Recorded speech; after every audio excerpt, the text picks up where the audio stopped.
Irish urban legends. Ireland is a land of breathtaking landscapes and timeless traditions, but beneath its surface lies a world of mystery and the macabre. Urban legends are woven into the fabric of its culture, passed down through generations as warnings, tales of awe, or simple reminders of the past. From phantom hitchhikers on lonely roads to spectral figures tied to ancient castles, these stories blur the line between history and the supernatural. In this collection, we dive deep into 7 of Ireland's most spine-chilling urban legends. Tales that will make you question what's real and what's lurking just out of sight. Are you ready to explore the darker side of the Emerald Isle? The Black Cat of Killakee. In the shadowy depths of the Dublin Mountains lies Killakee House, a crumbling ruin that holds one of Ireland's most persistent and chilling urban legends, the Black Cat of Killakee. This spectral feline is no ordinary creature, but is believed to be a demonic entity tied to occult rituals once performed within the house's walls. For decades, tales of its unearthly presence have both fascinated and terrified those who dare to visit the site.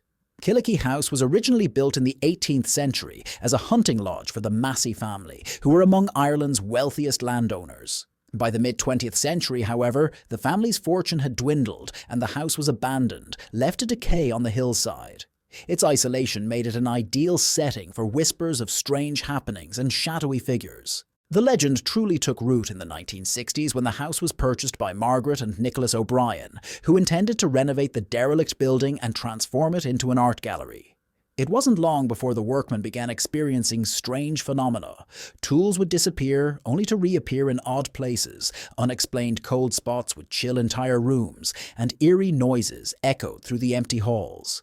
Then came the first sightings of the Black Cat. The workmen described it as unnaturally large, with glowing eyes that seemed to pierce through the dim light. The cat would appear suddenly, sitting silently in a corner or atop a pile of rubble, watching them intently. Attempts to shoo it away were futile. The cat would vanish without a sound, leaving the workers deeply unsettled. Margaret O'Brien herself encountered the creature late one evening as she was locking up for the night. She later described it as a cat the size of a dog, with fur so black it seemed to absorb the surrounding light. When she tried to chase it away, it hissed at her, its glowing eyes flashing in the darkness before it melted into the shadows. Alarmed, she called in a local priest to bless the house, hoping to rid it of whatever malevolent force lingered there. The blessing seemed to work, temporarily, but the cat returned, more menacing than before. One night, Margaret heard scratching at the door, followed by guttural growls that sent shivers down her spine. When she opened the door, there was nothing there. Yet the sensation of being watched persisted. As rumours of the Black Cat spread, so too did stories of Killakee House's dark past. Locals whispered of a satanic cult that had used the abandoned lodge for rituals in the early 1900s. Some claimed the Black Cat was a demonic entity summoned during one of these ceremonies, bound to the house as a guardian of the secrets hidden within.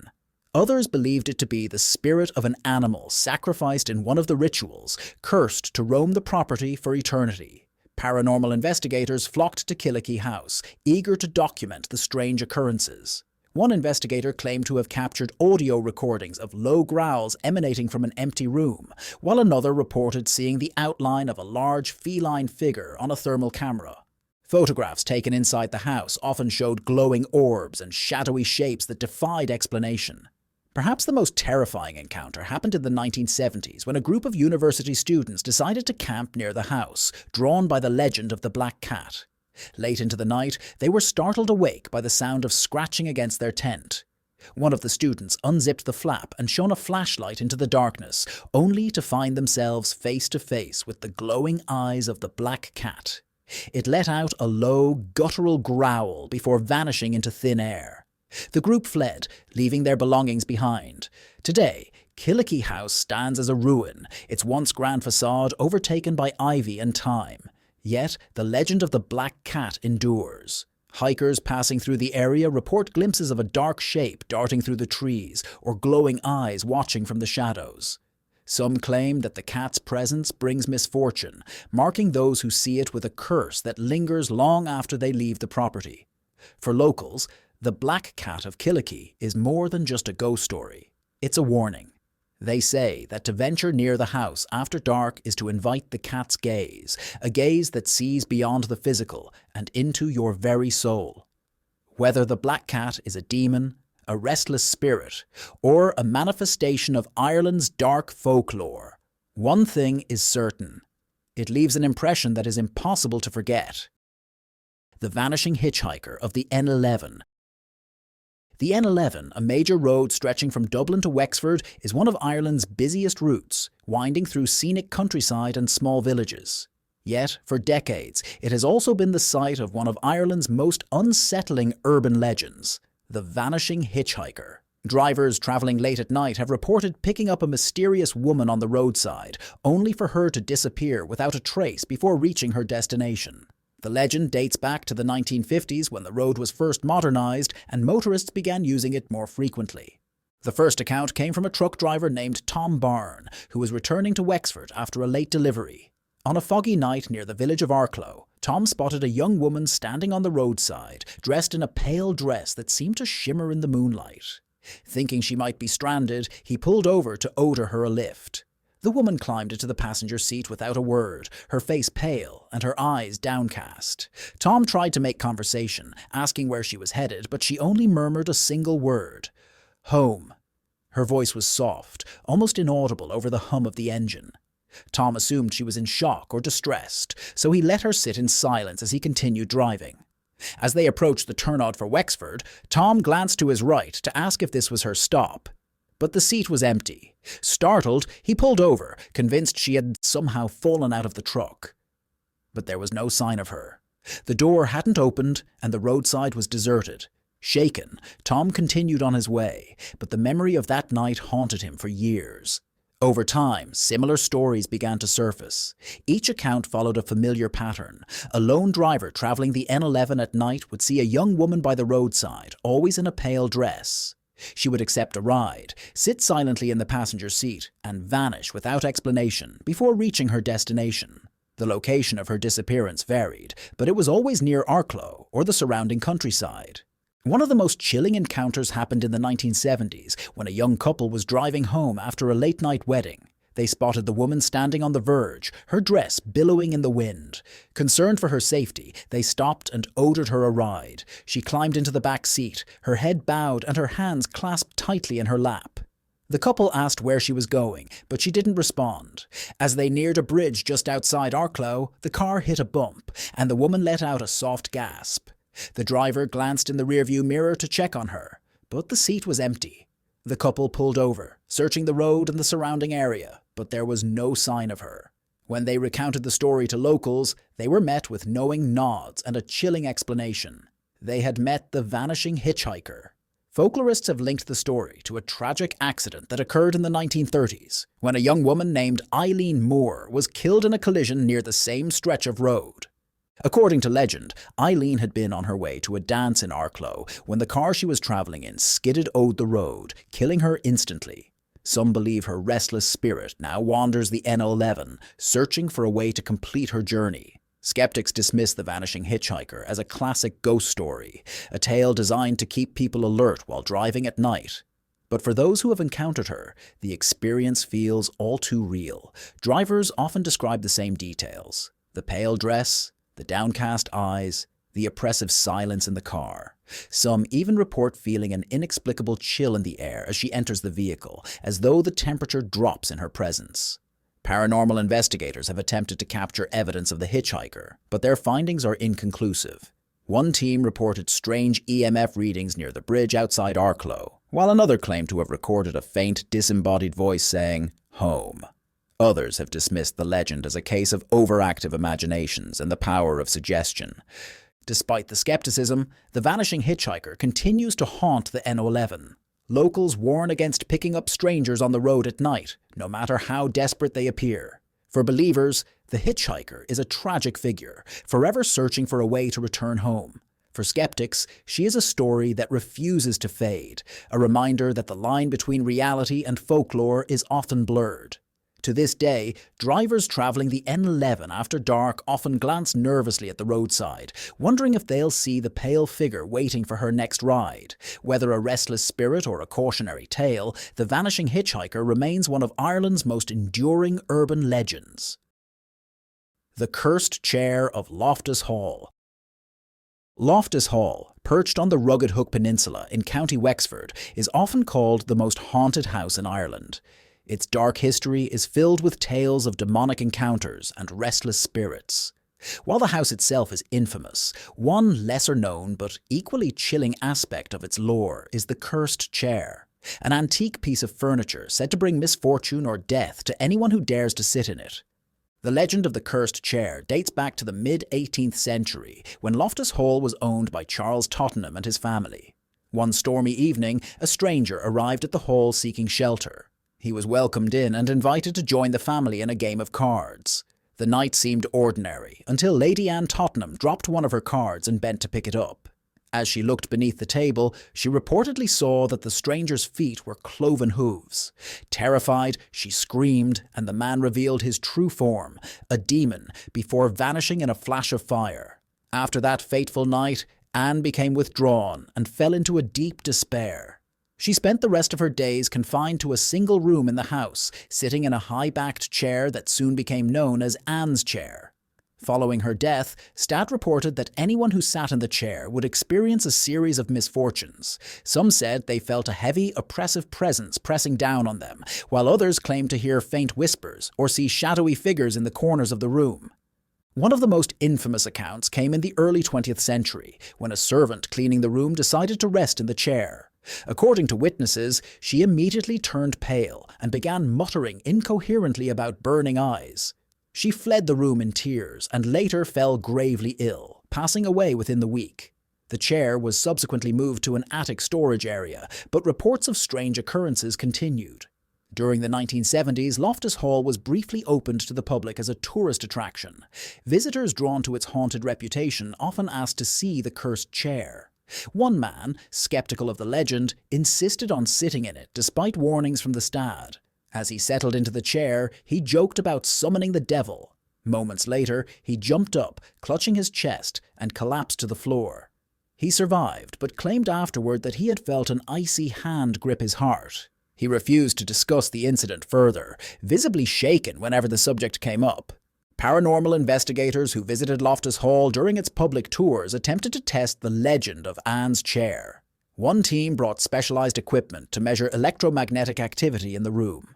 When they placed the equipment near the chair, it malfunctioned repeatedly, emitting strange beeping sounds and recording sudden spikes in energy.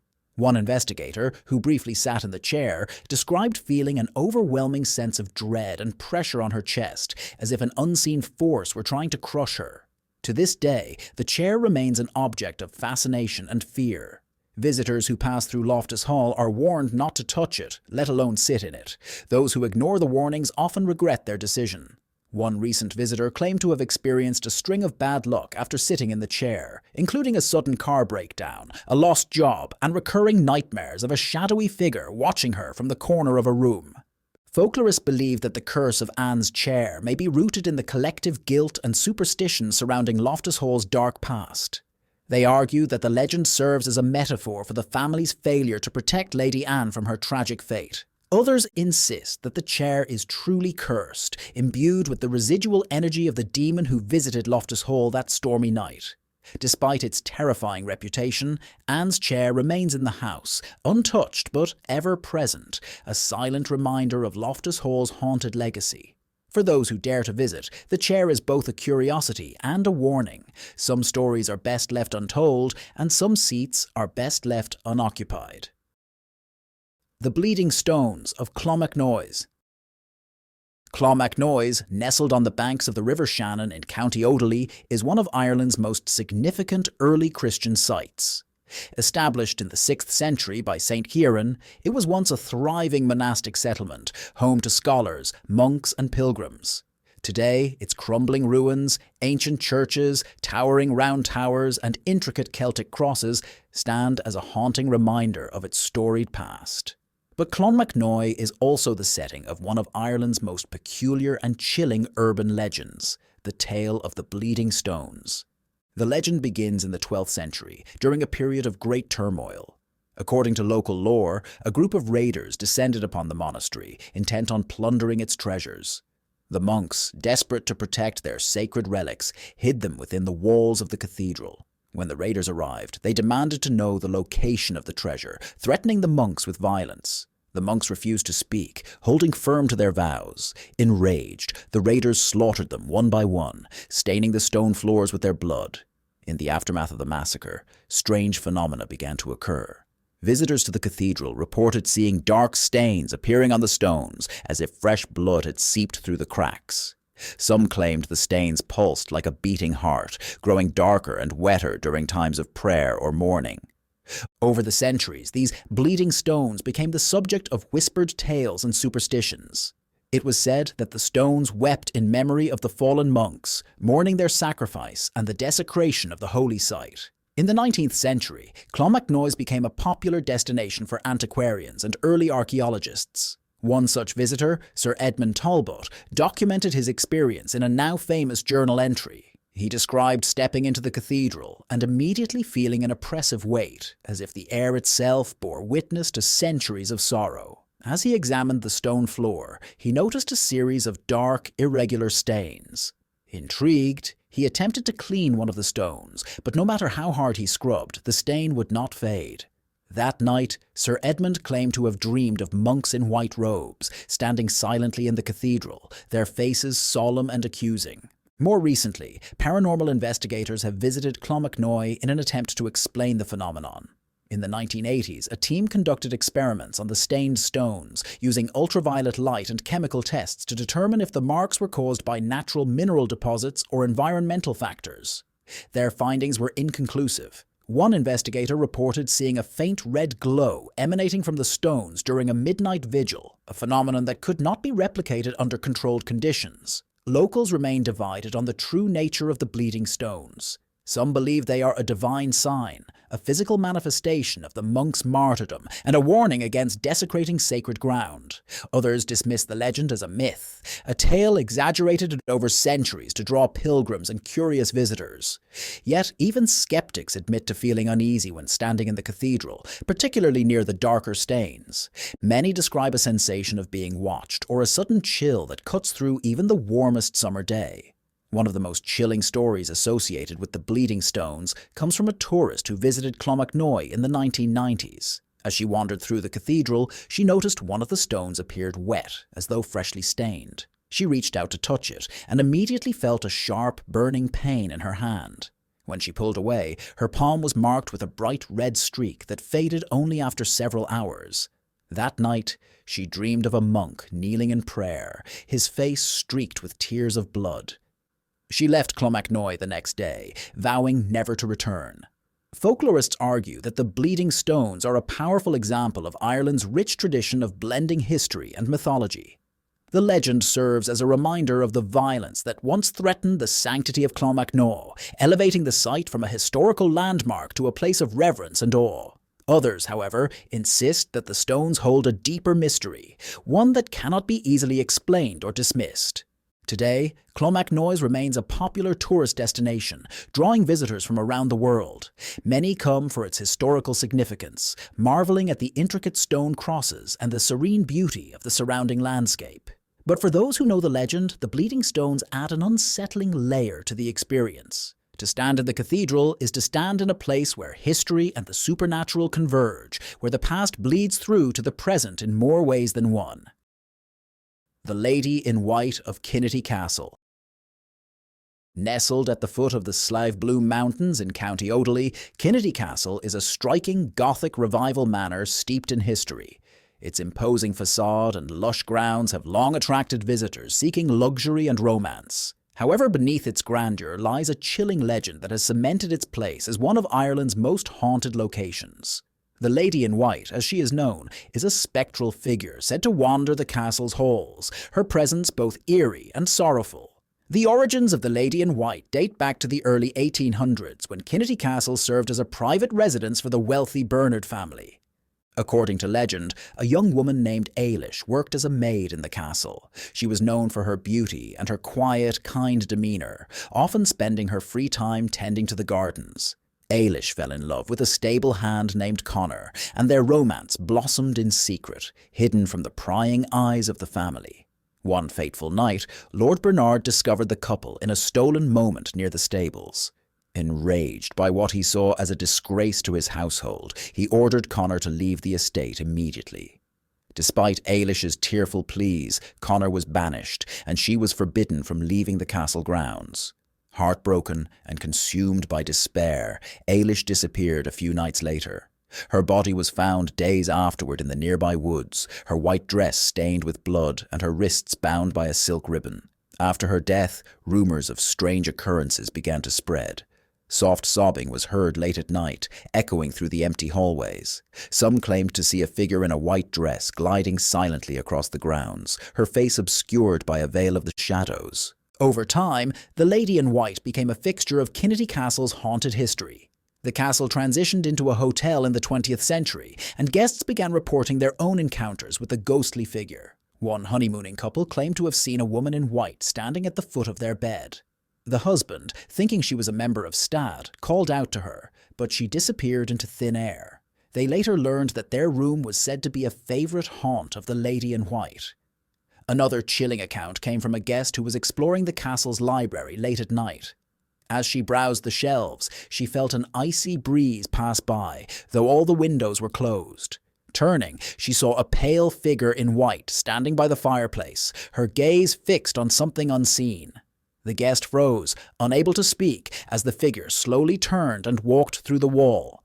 Paranormal investigators have frequently visited Kinnitty Castle, hoping to uncover the truth behind the Lady in White. They have recorded cold spots, flickering lights, and unexplained whispers in areas associated with her presence. One team even captured an image of a faint, glowing figure near the stables where Ailish and Connor were last seen together. Locals believe that Ailish's spirit lingers at Kinnitty Castle, searching for the love she lost and mourning the life stolen from her. Some say she appears only to those who are suffering heartbreak or loss, as if drawn to their pain.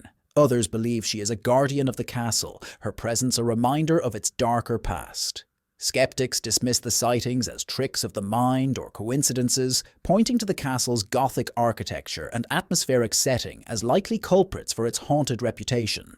But for those who have encountered the Lady in White, her presence feels all too real, a chilling blend of sorrow and serenity that defies explanation. Today, Kinnitty Castle remains a popular destination, drawing visitors from around the world who come for its historical charm and paranormal allure. Guests often wander the halls at night, hoping for a glimpse of the elusive Lady in White. Some leave disappointed, while others return with stories of soft whispers, fleeting shadows, and the unmistakable sense of being watched. For believers, the Lady in White is more than just a ghost. She is a symbol of love lost and the enduring power of memory. For skeptics, she is a tale woven from centuries of folklore and imagination. But for everyone who steps through the doors of Kinnitty Castle, the question lingers: what truly haunts these walls? The Screaming Banshee of Rossmore Forest. Rossmore Forest in County Monaghan is a picturesque haven for walkers and nature enthusiasts, with towering trees, serene lakes, and meandering trails. Yet, as the sun dips below the horizon, this tranquil landscape transforms into a place of fear and foreboding.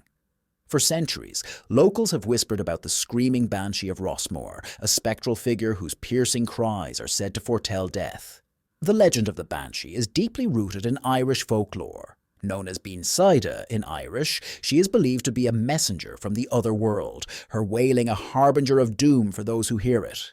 While tales of banshees exist across Ireland, the one tied to Rossmore Forest is particularly chilling.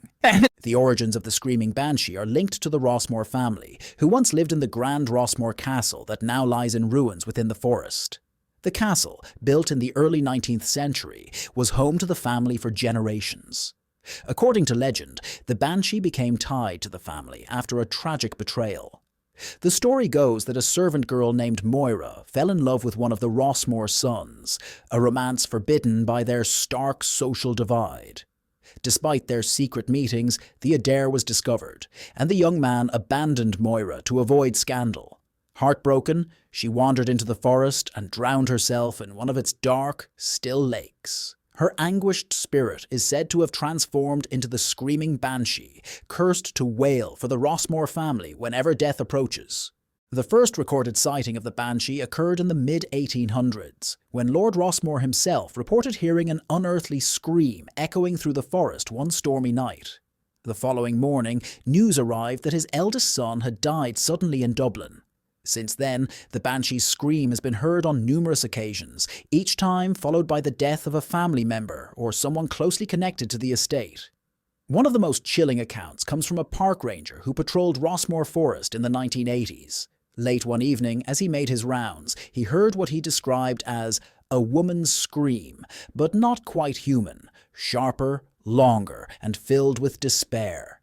Thinking someone was in danger, he followed the sound to a clearing near the ruins of Rossmore Castle. As he approached, the scream abruptly stopped, and the forest fell eerily silent. Searching the area, he found no one, but the next morning he learned that a distant relative of the Rossmore family had passed away during the night. Visitors to the forest have also reported strange encounters. Walkers have described hearing faint, mournful cries carried on the wind, growing louder the deeper they venture into the woods. Some have seen a figure cloaked in grey or white moving silently among the trees, only to vanish when approached. The most unsettling reports come from those who claim to have seen the Banshee's face, gaunt, pale and hollow-eyed, her mouth open in a silent scream. Paranormal investigators who have explored Rossmore Forest speak of unexplained cold spots and sudden feelings of dread, particularly near the lake where Moira is said to have ended her life. One investigator recorded what she described as a faint wail on her audio equipment, though no one present at the time had heard it with their own ears. Others have captured fleeting, shadowy figures on thermal cameras, adding to the forest's reputation as a paranormal hotspot. Despite the chilling tales, Rossmore Forest remains a popular destination for locals and tourists alike. Many come during the day to enjoy its natural beauty, but few dare to linger after sunset. Even those who scoff at the idea of the supernatural admit that the forest feels different at night, darker, heavier, and alive with an unseen presence. Folklorists believe the legend of the screaming Banshee serves as a metaphor for loss and the weight of familial responsibility. They argue that the Banshee's cries symbolize the enduring grief tied to the land and its history. But for those who have heard her scream, there is no doubt she is real, and her wailing is a sound they will never forget. To this day, the screaming Banshee of Rossmore Forest remains one of Ireland's most enduring urban legends. Her presence is a chilling reminder that some sorrows cannot be silenced, and some spirits never find peace. For those who wander too far into the forest, her scream may be the last thing they hear before the shadows close in. The Phantom Bellringer of St. Michan's Church. In the heart of Dublin stands St. Michan's Church, an unassuming yet ancient structure that has witnessed over 1,000 years of Irish history. Known for its eerie underground crypts filled with mummified remains, the church has long been a source of ghostly tales. Among its many legends, the most chilling is that of the Phantom Bellringer, a spectral figure said to haunt the church tower, forever tolling the bells for those who dare to visit after dark. The story of the Phantom Bellringer originates in the 17th century, when the church's bell tower was newly constructed. At the time, the church employed a bell ringer named Thomas O'Malley, a quiet, devout man who took great pride in his work. He lived a modest life, climbing the tower's narrow spiral staircase each day to ring the bells for services, weddings, and funerals. But his peaceful existence came to a tragic end during a winter storm. According to the legend, Thomas was in the bell tower late one evening, rehearsing the tolling sequence for a prominent parishioner's funeral scheduled the next day. A fierce gale swept through Dublin, shaking the tower with violent gusts of wind. Thomas lost his footing on the slick stone floor, and as he reached for the rope, he fell to his death, his body crashing onto the stones below. From that day forward, strange occurrences began to plague St. Michan's Church. Parishioners reported hearing the bells tolling at odd hours, even when the ropes were untouched. On stormy nights, passers-by claim to see a shadowy figure moving through the tower's windows, illuminated by flashes of lightning. The church staff dismissed these stories as rumours, but the legend of the phantom bell-ringer grew. In the 19th century, a caretaker named Patrick Byrne decided to investigate the mysterious tolling. One night, as a storm howled through the city, Patrick climbed the bell tower with a lantern, determined to prove the bells were moving in the wind. As he reached the top, he was struck by a cold blast of air. Though the windows were closed, suddenly the bells began to toll, their deep, resonant chimes filling the tower. Patrick turned to see a shadowy figure gripping the rope, its form barely distinguishable in the dim light. Before he could move, the figure vanished, leaving the bells swinging and Patrick paralyzed with fear. He fled the church and never returned to the tower. Since then, sightings of the phantom bell ringer have persisted. In the 1960s, a group of tourists visiting the crypts reported hearing faint bell tolls coming from the tower, though the bells had not been rung in years. One of the visitors, a young woman, claimed she saw a figure dressed in a dark cloak descending the staircase. When she called out, the figure disappeared into the shadows. The phenomenon has drawn paranormal investigators to St. Michan's Church, hoping to capture evidence of the bell ringer's presence. During one investigation, a team recorded unexplained sounds in the tower, including faint footsteps and the creaking of ropes. Thermal imaging cameras captured cold spots near the bells, resembling the shape of a human figure. One investigator, while ascending the staircase, reported feeling a sudden, intense chill and hearing the faint toll of a single bell. Locals believe the phantom bell ringer remains tied to the church because of his devotion to his duty in life.